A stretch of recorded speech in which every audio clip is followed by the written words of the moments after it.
What's up everyone, it's Jambors, new video, new Czech Talent Tuesday interview today, and I'm going to talk with a great artist I really adore, I really feel the great potential, and she's as well very successful, especially with her last single. And I'm really curious if she really knows how successful she really is. It's Maella.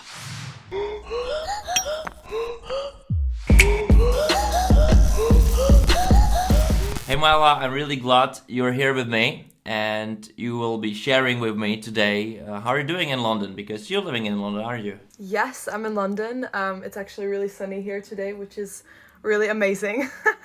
And yeah, thank you so much for inviting me to be here. Yeah, maybe let's start with who is Maella and why the hell she is in London and not in Prague? So Maella, I'm the artist, and I'm living in London because I went here to study music, and I studied songwriting and production here, and I just love the London music scene, to be honest. I love the artists that are here, and I've already met a lot of great people here, like producers and songwriters, so I feel like it just fits with what I want to do as an artist and as a person as well. Yeah, and how did it really help you? Like, what was the thing you were seeking there? I think freedom, inspiration, and collaboration with other artists and musicians. Yeah, do you think that the comparing of like Czech music scene and the British one is probably very uncomparable, but didn't you feel yourself free in here, or what's the like core difference? I think there's a bigger sense of freedom here and openness towards just doing things how you want to do them, I think. So sometimes in Czech Republic, I felt a bit that I couldn't express myself freely. And I don't know what it is about it, but then I also love the Czech Republic. So it's not like I didn't want to be there because of some negativity. It just felt that here I could be more free. Also, like it's very multicultural here, which I love. So you get people from all over the world and they all have like a unique heritage or background, and that's really inspiring. So yeah, I guess that would answer the question. Yeah, it's answering it correctly, but how did it really help in your music? Like what kind of music Maella is doing and want to do? So Maella, I want Maella to be very much in the more alternative indie sector. And specifically, I want to develop my sound here in London. So, because recently I started producing my music a lot, which is a huge step for me. So I would like my music to be released in that way, in that kind of more self-produced DIY manner. And I think that London is like a great place for that kind of sound, because there's a lot of artists here that are doing that kind of DIY sound, and I think the emphasis on being a bit different or just doing it your way, kind of like a bit quirky and maybe not so perfect, is like there's a really good platform for that here. So I want Maella to follow that kind of platform, I guess. Yeah. Isn't that's trendy kind of thing that you have like the great American or Swedish production, very clean, very, I don't know, I would say mainstream, but I kind of think that all music which is commercial is a bit of mainstream from different point of views, but how is this uncleanness of your own production actually a new wave of trendy things, the trendy music, the pop music kind Yeah. Yeah, I don't think I think about it as trendy, but I do understand your point, because it is true that there's like a bigger platform for it now, so I totally understand that. But I think it's just, I just think about it because I love producing so much, like I love doing it. So for example, when I'm writing a song, I immediately hear synths, or I immediately hear like the bass, I immediately hear like all the drums. And even because I'm not such a trained producer, I think that the kind of limitation that I have gives it some kind of like character, which I like. So yeah, I think that's one of the reasons as well, that I think it's just more accepted here to kind of do that, and it just kind of works. But yeah, there's definitely, I guess, a sense of trend, but I think it's also with the pandemic, to be honest. I think it shifted a lot now with people like doing their things a bit more DIY because people couldn't be out, couldn't even like with photos and stuff, people started doing photos from their homes and everything. And I think the coronavirus in itself actually helped this kind of sense of the rise of DIY. Yeah, at least things, something. yeah. At least something. Yeah. How did it help you to improve your own skills, as you probably started somewhere like zero experience or whatever, but now you're somewhere else? How would you describe this road to where are you now? From where did you start? Is a correct question. Yeah. So you mean like how did I just start becoming a musician artist, you mean? Or what was the road of you to that, you know, releasing Bonnie and Clyde, the big hit you made? How did it all started? Okay. So I mean, I started releasing music since I was 19, I think. I came out first with my first EP and I was still in Czech Republic. I recorded that in Czech Republic with like amazing Czech musicians. And that was like my first kind of, oh wow, I'm actually releasing music. Because before that I would only play in bands. So since I was 14, I would play in rock bands in Prague. Like every small little club in Prague I would play, like Rock Cafe, Hard Rock Cafe, you know, like those, and like little ones like Ryba na Ruby, like these kind of places that I don't even know if they exist anymore. Not for normal people. Yeah. And then I was like, okay, no, I want to actually take it seriously and I actually want to be an artist. So when I was 19, I created a little EP which went through Transistor, the Czech label, that is through David Lanchtov. And then I was like, okay, obviously I want to develop this more. So I went to London, and in London I released a single that I also co-produced, Crush Me. And after that, because I was doing like my bachelor degree in music and we had to write an album there. So I created my own album for my uni, and then I was like, well, I actually like it. So I cut down a few of the songs, and that was my EP Spells, which was also like I co-produced that. And then the big life change, I think, was songwriting camps. So when I started going to songwriting camps, which again, the first one was actually a Czech one, the Czech songwriting camp that I went to, that was actually connected to Eurovision. Kind of, yeah. Yeah, kind of. And so there I was introduced to this concept of writing a song in a day that like sounds like a hit. And I had no idea that that's how you can write songs, that they sound like the producers were so amazing, like that song could be released like that evening. It was insane. And so that's when I started doing more of these songwriting camps, and I started studying at Taliard, where I met Ninsky, and we wrote Bonnie and Clyde in a day, just completely like, it was such a good atmosphere. Like we literally, there was no pressure. There was no like, I don't know, it flowed so easily. And then we had no real ambitions with it, to be honest. And then just Ninsky was like, let's get this done. Let's put it out there. Let's put it out there. And we did. And like, then it just kind of blew up. So that was... Yeah. And it blew up like crazily, as is this, like, you're the artist. Like, I'm not sure how many people just know that, but Bonnie and Clyde is the second most listened song from last year from Czech Republic, if I just don't count any song from Mikolas Josef. So you're just the second most successful artist in Czech Republic on Spotify. Like I'm blown up, you know that's crazy and awesome. And I listened to the song like million times. I really like it. How did idea for this song really happen? Like, how is this creative process in your head? How was it? What's the story behind the scenes? Lyrically, actually, I was inspired by this TV series that I've seen just in that time. That's called The Act, and The Act is quite like it's actually quite a dark TV show. Like, it doesn't sound like Bonnie and Clyde, but it's basically about this girl who wasn't ill, but her mother made her ill so that she can like take care of her, because she had this like medical condition where she like on purpose made her daughter ill just to feel like she cares about her and to get like financial support from the government. It actually happened. That's a true story. Yeah, I know that one. Yeah, and it was quite a dark story, but there was a theme of Bonnie and Clyde in it. And I was so like in the world of this TV series, like I couldn't stop thinking about it. I was like, it was in my head, the whole thing. And then that day, like after I finished it, I was in the room with Gregor Ninsky, and we're like, okay, let's write a song. And the thought of that TV show kept going in my head, but obviously like Bonnie and Clyde has a good vibe, right? It has a positive energy. But I was so in that world of that, and I wanted to somehow put it out. So I was like taking inspiration from it, but putting it into something more positive. So taking the Bonnie and Clyde vibe, but making it like, you know, let's run away together, like a positive thing. Let's just have fun and that kind of theme. So that was a huge inspiration behind the lyrics when we're writing that.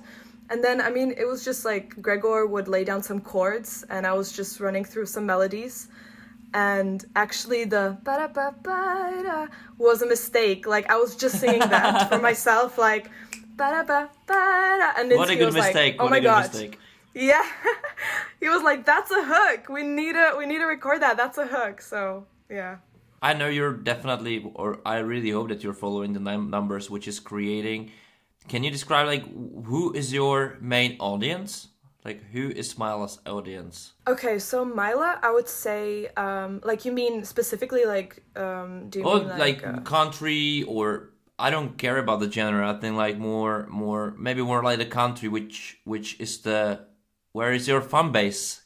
You know, where is your biggest fan base? So at this point, I think it's like because of Bonnie and Clyde that obviously created a diversion in my fan base, because that's a very, very commercial pop hit. So I think at this point, like my Spotify is very much in like Germany, I think even Jakarta, really randomly. And it's quite international. I have quite a lot of listeners from Czech Republic as well. But the thing is that right now with Maella, I want to really try to just specify to really look into the UK at this point, just to start slow, because I'm gonna really try to, you know, release new music in the style that I want right now. So I feel like I just want to specify for that. But now I also, because of this, I created another project that I have. Yeah, I wanted to ask about That's actually the reason why I'm always asking like what's Maella about, not you, but say Maella, because there's alter ego which you just recently set free, which is called Sky M. So what's about it? So Sky M happened because I was writing these like amazing songs, amazing commercial songs with great producers, and I was like, how am I gonna have this like as a consistent branding? Because like I'm writing these alternative indie things, and then I'm writing these like really commercial pop things, and I was struggling with this for so long because I want to have like a clear sound. I don't want it to be like confusing. So I was like, I should just have a separate project for this. And so so Sky M is born, and that's gonna be literally songs like Bonnie and Clyde. And we're actually me and Ninsky are releasing a track next Friday, which is gonna be through Sky M. So Sky M is like this alter ego. I'm wearing that wig, so pink wig, and it's a bit like a fun project, you know, like yeah. Yeah, but you're taking those projects seriously, aren't you? Like this is how 100%. Yeah. What is the song you're going to release about? What should we expect? Just you know, let's a little tease. Yeah, so Hazy, it's the name of the song. It's a upbeat, positive track. It's a little bit, I think Ninsky said it feels a bit more quirky to him because it has a little bit more edge than like Bonnie and Clyde, because it has like this a bit more like rocky synth in the chorus, actually. A bit more like, you know, kind of thing, which is quite cool. And the song is about kind of like when you really fall in love with someone in the beginning, you kind of feel like they can make you feel all like happy, and it's just like the beginning of like falling for someone. It's just really like a simple, easy theme, but it has like a bit of this like grit in the sound, which I think breaks the kind of cheesiness that it would have if it would just be like a happy love song, you know? Okay, so there's actually more of the feeling of this artly soul you have, and as well the quirkiness, which is, I think, connecting all of your songs. That's when I was first hearing your music, when was actually from the songwriting camp, which was and was not connected to Eurovision, but lots of songs were then, you know, lots of artists were then asked to send their songs to Eurovision, as well as the quality was like mind-blowing, as your song was mind-blowing as well. And actually we just didn't have so many slots for you. But the thing is that I heard it for the first time, I was like, that's the quirky. I love it, this kind of quirkiness and confidence kind of it in it. How to sell this quirkiness. Is this something which describes you as well? Like that's the leitmotif of all of your creation. Yeah, I think so. But I think it's because I've been growing up listening to so much music. Honestly, like my dad is also a jazz musician, so I grew up in a lot of jazz and a lot of like alternative underground stuff. I listen to everything, but I also love pop. That's the thing. Like, and I think because of that, I always like have some kind of different approach to the pop writing because I have so much influence. So it's not necessarily that like I want to be weird or quirky. I think it just comes out because I have a lot of different inspirations and influences, and it just naturally comes out like that because of that. Yeah. Yeah, I think that there's nothing wrong about it as well. But let's talk about Eurovision as that's the project I was really working on. And now when I know that you have like two projects, like there are two Maellas or two M's, let's say like this, maybe even more. I don't know. Maybe like I don't know how much you're twisted, but is this a project which talks to you somehow growing up, and you're thinking that you can be part of it? And if you're going to be part of it, if you want to be part of it, which M will be taking part? Both? I mean, I think Sky M would probably fit Eurovision more. Why do you think so? I mean, it depends on the song. Why do you think so? I don't know. Because I feel like Sky M has those kind of more quick hits. Okay. More like accessible, I guess, is what I'm trying to say. But then, I guess, I don't know. I guess we'll see. I mean, I think Eurovision is great because I think it really supports the songs and it supports the artists themselves. So I really I enjoy the idea of Eurovision for sure. And I think I would love to be behind like a song that got to Eurovision for sure. If only for like being part of the songwriting team that like managed to get that song to Eurovision. As for the project, I guess it's hard to say right now. I mean, we'll see. Yeah. Now it's a great period of time to start writing some songs for the next year, actually, as I think that the application should start in September at least. Like, at least the song should be released at September. I don't know how to say, like, the first time you release in September and then you can apply it, or whenever after. But what kind of song do you think would fit there if you're going to write it? Actually, what is your writing capability of doing so? For Eurovision, you mean? For Eurovision, like how do you actually feel the Eurovision is? Like writing for Eurovision or just write a great song? I think writing a great song is the key, because I think that if it's a great song, then people, like, it doesn't matter, like it will work in any context. Because sometimes I feel like if there's too much of a pressure to write for something, it can be a bit strange. It depends, but I feel like generally that happens more often. That because as you see with Bonnie and Clyde, like we had a brief, yes, it was for a songwriting camp, but it was a bit like, there wasn't so much pressure. We weren't working directly with a label. We were just it was a uni kind of thing.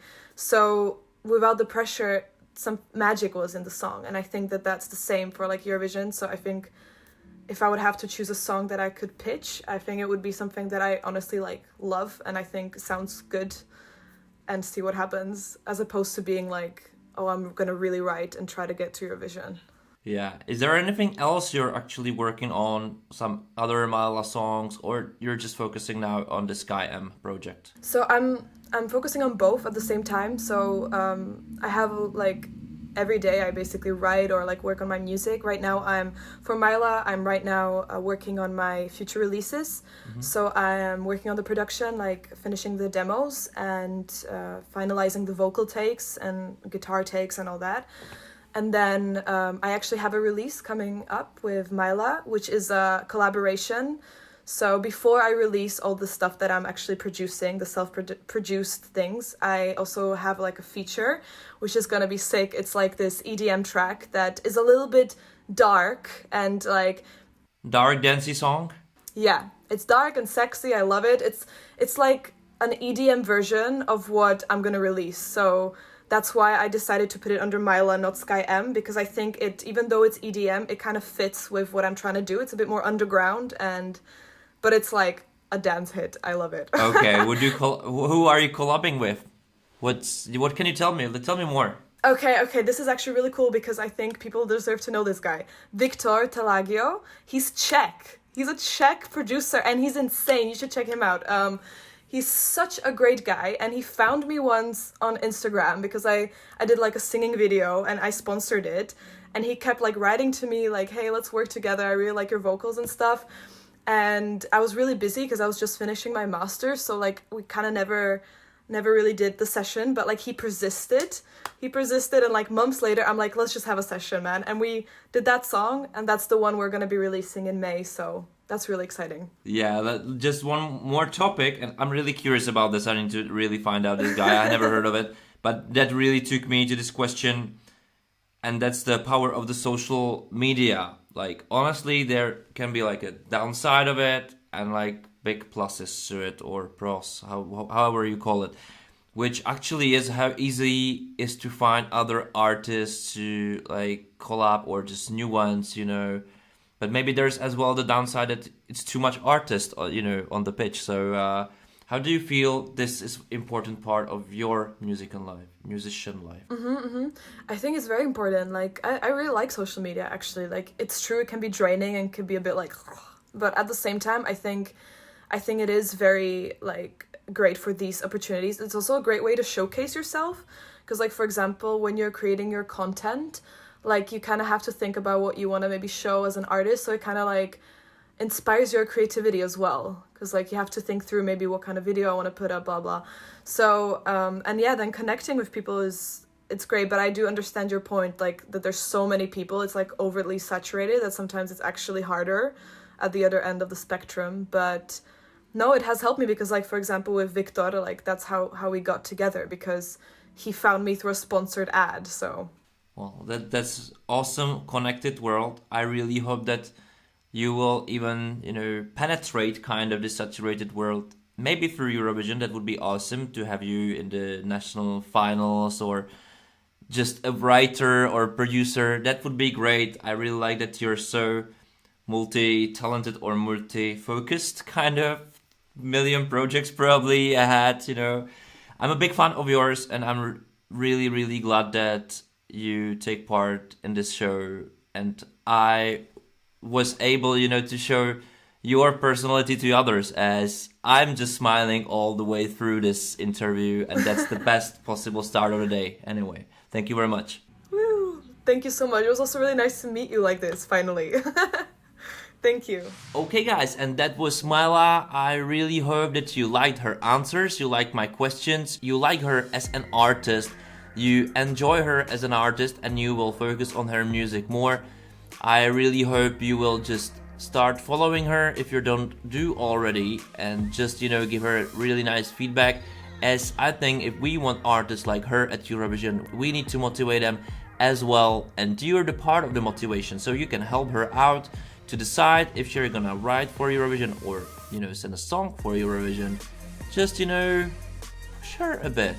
Well, and that's all from me from now, so don't forget to subscribe to the channel, like the video, share the video, you know the routine already, tell your friends to do the same, and of course, I see you next time.